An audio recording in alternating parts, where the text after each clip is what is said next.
we're back, another video. We got more mods, we got more stuff we're gonna do, so I'm not even gonna mess around. Just make sure you like, comment, subscribe, all of that, and get straight into this vid. So today we're gonna be trying to fit the cheap spacers back on the Fabia. You might think that's just a stupid idea, mate. It didn't work last time. Why are you trying it again? Well, a few of you guys in the comments suggested that apparently if you smack the cap off that covers the like rear kind of hub bearing bolt thing, if you hit that off out the way, then that will allow the spacer to sit flush on the hub. So what we're gonna do is that.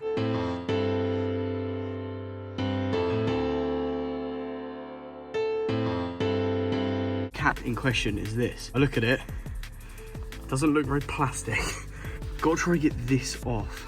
I've got a feeling that's not going to play ball. What I'm going to do is get a flathead and hammer and go at it and see how far I get.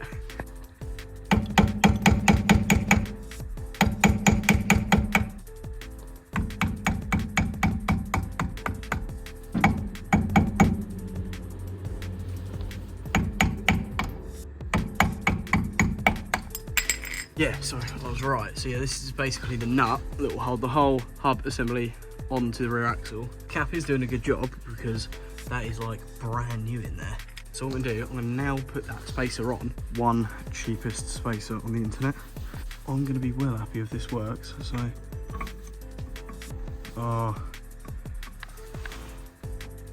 Nope. No comprendo. Kind of see in there, that's this green bit, that's obviously part of the disc and the hub, and you can see it's hitting the inner lip of the spacer. So that was just a complete waste of time. Basically gonna get all of this put back together now, whack it all up. I'm gonna move on to the next thing for this video because that is not what I'm only here for. I've got something else that I'm really excited to show you guys, so yeah, let's have a look.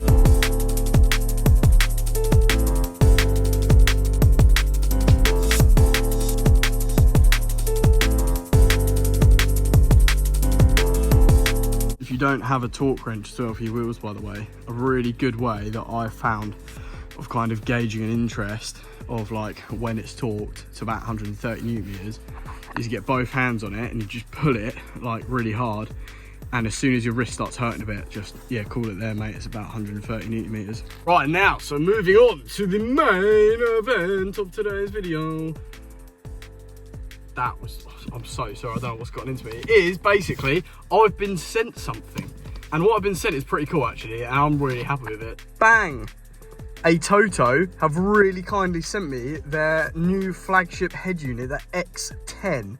I'm really excited for this thing. What they've told me about it and what I've read online, there's some really, really exciting stuff with this head unit. So let's get into it. We'll start from the top. I won't lie, I have already opened this a little bit. Take a quick look at home, but we'll have another look with you guys as well. So you started off, greeting in the box is another box. We'll get to that in a minute. Now the main thing is in here, as you can see. Get it out. It always feels like that, doesn't it, every time you get a box up. Right, let's chuck that up there, bosh. Right, head unit, Atoto, one off, another one off. So yeah, look at that. I mean, it looks as good as you can really get a head unit. To be fair, it's not too big, which is what I quite like, because some of them you get, you know, stick flipping miles out. But it's got all the things you need on the back there, literally everything. Just pop the head unit up there. Now we'll have a look inside this box that comes with it here. You're greeted with your little wires box. Now there is no shortage of wires with this thing. It comes with literally everything you need. So I believe this is like a GPS tracker, so it always, and an antenna, sorry. So yeah, that always is always on. You can always have GPS, antenna. It does come with some fascia plates. It also comes with screen protectors as well. So this is the SIM card that comes with it. That's really cool. I didn't realize it came with that, so that's amazing. And it also comes with like an additional couple of brackets and little bolts in there as well, which is quite handy in case you need them to fit it. It comes with your wiring adapters, which are going to be these ones, which will take it from your main car loom into the back of the head unit. So you've got two there, which is quite nice. I guess you get a spare one. Yeah, this is like your speakers. So if you've got subwoofer and stuff like that, or if you've just got extra RCA ports that you need stuff for, I think my sub I'm going to wire straight into the back of there. I might not need to use all of these, hopefully. Let's move on to the next bit, which is going to be removing my old head unit. So let's get straight into that now. The first thing is get this fascia plate off. So you can literally just pull that and it'll unclip. That comes off. Right, now I've kind of cut it short. I couldn't get the radio keys to pinch onto it, so I've just pulled the whole thing out because I don't care, and it comes out. We're unplugged. Now you met with this absolute mess. Basically all I need to do is just unplug everything, but what I'm going to do is just unplug the ISO harness, and then I'm going to see what I need to splice into the new loom. I've kind of got everything split up now. I know this looks like just random wires, but basically this here, these wires here from this loom, that's the main loom for the car for the radio. So that's fine, that stays there. This one here, this USB, this one is for my microphone, which I've literally just routed down there into the fuse box behind all there, comes out here. These are my RCAs, which go down, round there, it goes underneath there, all the way back to the car to my subwoofer. So this one here, this USB, that is for my footwell lights. This wire here is my live wire for my sub. That is spliced into the ISO harness loom there. And we've got these three here, red, black and yellow, which are all tied together. That is for my EGT gauge, which is down in the turbos. I'm going to go through it and just get all these basically unclipped from there. And yeah, we'll go from there. So we're all disconnected and it's an absolute flipping mess. I'm just going to copy the way I took it out, and hopefully, fingers crossed, it'll work, because I'm awful with wires. So we're just gonna start cutting this up and see what happens. I think it's a bit of a nightmare. So this loom isn't really that long, so I've had to kind of fold it in half, but 3 of the yellow wires are in one, the red and the blue are in the other. It's exactly how it was before, I'm pretty sure. A radio fitter or electrician, I know you're probably watching this, I know you're probably in the comments right now like, you're about to die and catch fire. If I do, fair enough. I haven't got a clue what I'm doing. I'm learning, so there you go, at least I learned the hard way. But on the other hand, this is how it was before, and as long as it works, I literally couldn't give a, just cut me a bit of slack, because I'm learning here, I'm awful with electrics. Connected all these bits back up to how they were earlier in the other loom, so all being well, that should be exactly the same. What I'm going to do is plug this into the back of the new radio, turn it on, hopefully the radio turns on, hopefully that turns on, that turns on, and hopefully my amplifier in the boot turns on. So let's have a look. Moment of truth. Yes, that turned on.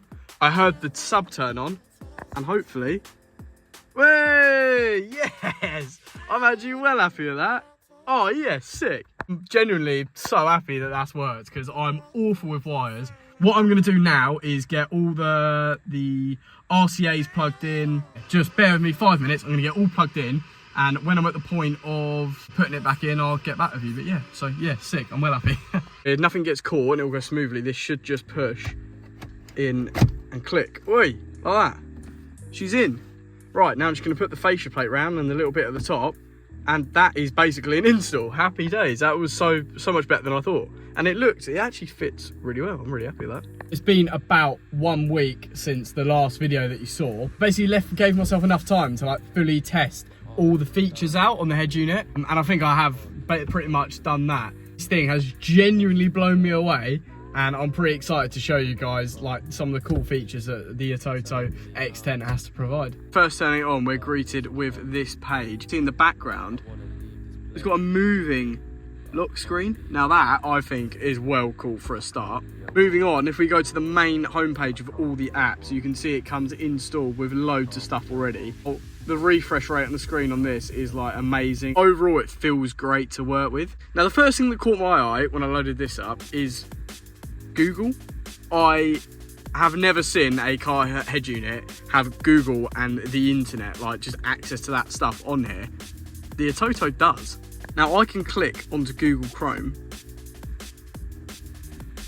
It will load up, and you've literally just got access to Google in your car, like literally just in your car you've got Google. So you could search up YouTube, for example, type in Harry Roberts, like that, go on the latest Harry Roberts video, and watch it in your car.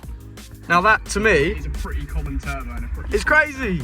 Now another amazing feature that the Atoto provides and boasts is the drive chat function, which Atoto have created, and it is a inbuilt AI, basically chat GPT style AI feature, which you can ask it command words and speak to it whilst driving, completely hands-free, meaning it's one of the first head units ever produced with built-in AI. My overall experience with the Atoto so far within a week has been absolutely amazing. So I just really want to thank the guys at Atoto. Thank you so much for sending this to me out. If you guys want to grab one for yourself, I'm going to have a link to their main website and Amazon store down below. So please go check it out, because honestly, the quality of the stuff is genuinely really, really good. And I genuinely would recommend using them. Enough of that. We're going to cut back 1 week before and we're going to go see what's going on with Tom's 350Z. So let's get into it. Right, so we're at Tom's and this is his motor. 350Z, pretty sick. He's had a couple problems. He broke down in Wales. He's taken it back to the tuner to try to fix it. It still isn't fixed, so we're going to try and see if we've got any idea of what to do. Go on, mate, give it a start.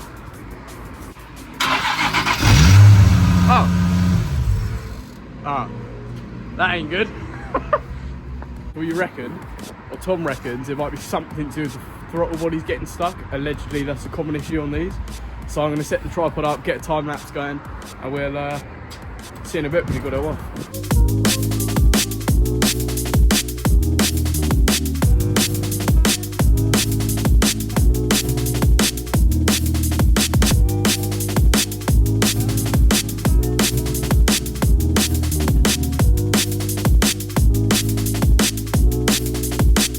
So now we've got the engine cover off and the strut brace. What we want to check is inside here, which is what's known as the throttle body. So when you put your foot on the accelerator, there's a little like flap in here, and it just opens to let air in and closes, opens, closes, opens, closes. Sometimes obviously they get clogged up and with dirt and stuff, they won't open freely, which can cause it to cut out or not run, which potentially could be what's happening with Tom's car. The intakes are built as one unit, as you can pretty much see. So one airbox sits here, the other one sits there. They both go up either side with a vacuum line in the middle of them. So if you undo all the bolts, you can just pull it all off as one unit. Alone with you, does that make sense? I wanna steal your soul. So we're going to pull the throttle body off. So there's 4 bolts, 1, 2, 3, 4, that we've just taken off there. You would have seen in that little time lapse. I'm just going to pull it, and it's come off in my hand, and that is pretty dirty. So I think it's definitely going to be worth giving that a clean, because that is filth. So we've got some EGR and carb cleaner. Bang. So we're just going to spray it in and give it a wipe and just get all that excess dirt and grease off, just to make it, yeah, I mean, that's like black in there. It's just going to make them open freely, and hopefully, fingers crossed, that may fix the issue. Next mod does require the entire front bumper to be removed.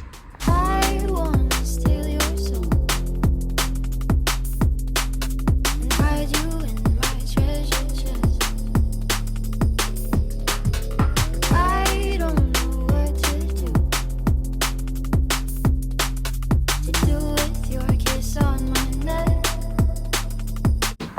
Obviously, Japanese car, bumper held on with zip ties.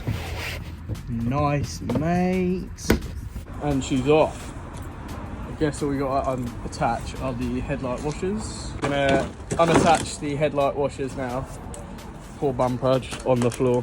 Unattach them, get this one off and show what's going on the front.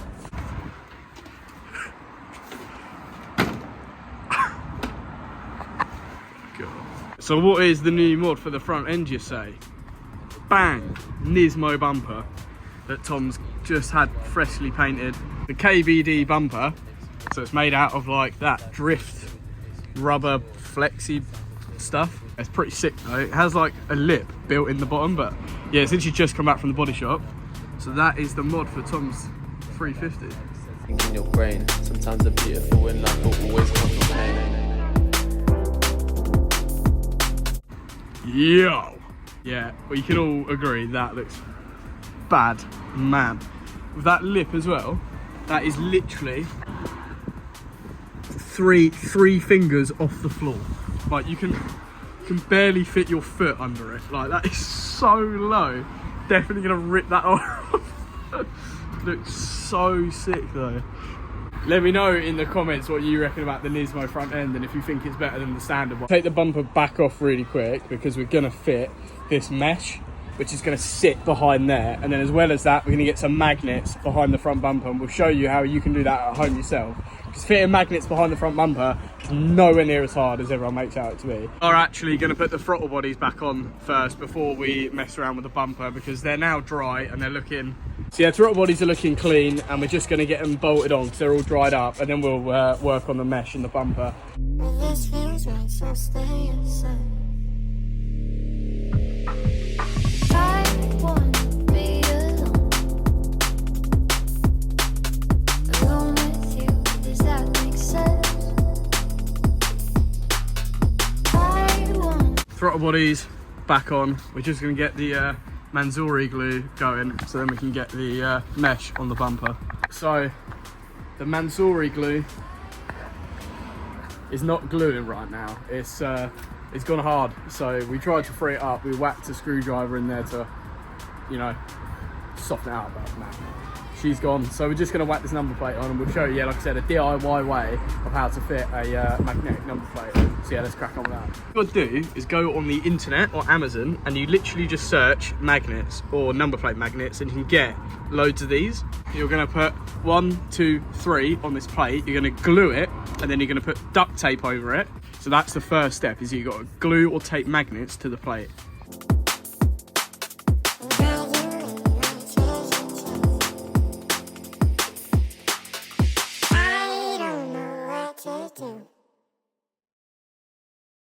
So there we are. I mean, you can put fabric over the top of this to make it not as scratchy, but I mean, that is pretty smooth.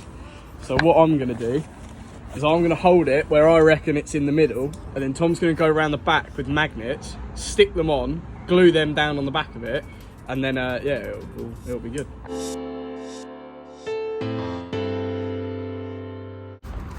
Right, so this is how we're looking.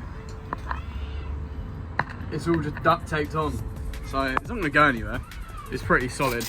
On my one we used duct tape and glue, and that hasn't gone anywhere. So yeah, it's basically just going to be taped on, and we'll show you how it works in a minute when it's all done.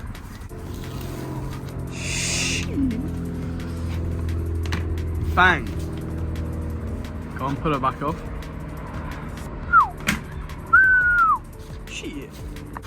Right, just trying to get the badge off, but we're just using a flathead. We tried to find fisher wire, we didn't have any. So we've just got a flathead and a blower. I mean, the badge isn't perfect anyway.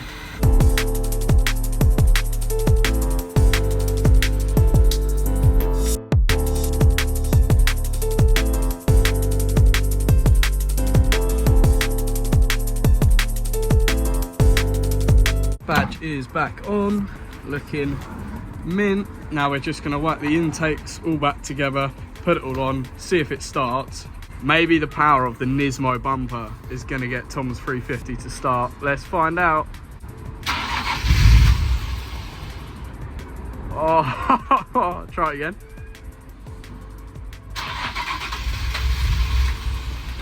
Oh no. As you saw, it was not working. And we've come to look at the fuel lines, get stunk of fuel down here, and we noticed that there was this plug for his flipping throttle body was not plugged in. Hang on, let me check the other side. Other side's plugged in. The side that I done is plugged in. The side he done isn't plugged in. We've got a jumper on it. Oh! Yes, mate! Yes, it's back! Yes, mate! Have that, mate! We're going to give the cars a clean, take a couple of photos. We're going to take the 350 for a spin and see if it's actually driving properly now. So cars are clean. It's looking so sick. We're going to take Tom's on for a spin and see if it's got a misfire still, because that was the problem with it originally, is it had a savage misfire. So we're going to move the cars out, take it for a spin and see if it's still running. Right, we're out, the Nismo 350. Just gonna go for a little spin let the engine get to temp, and then yeah, do a couple little pulls and see if it's still misfiring and got this issue. But hopefully, fingers crossed, it'll be alright. So we're going to go up to a petrol station, fill her up, and then see where we're at. We were both worried it was going to scrape everywhere because obviously that bumper is now low, but it's not. Well, we've only gone around the corner, but it's not too bad so far, so hopefully it'll be alright.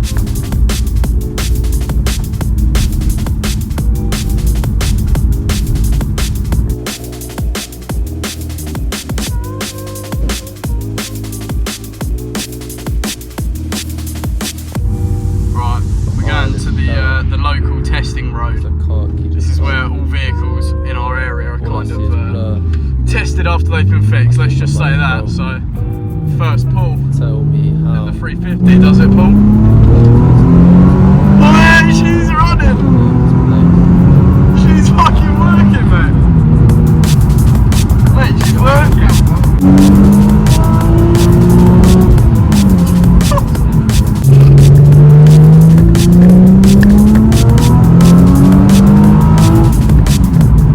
Mate, she's purling fine.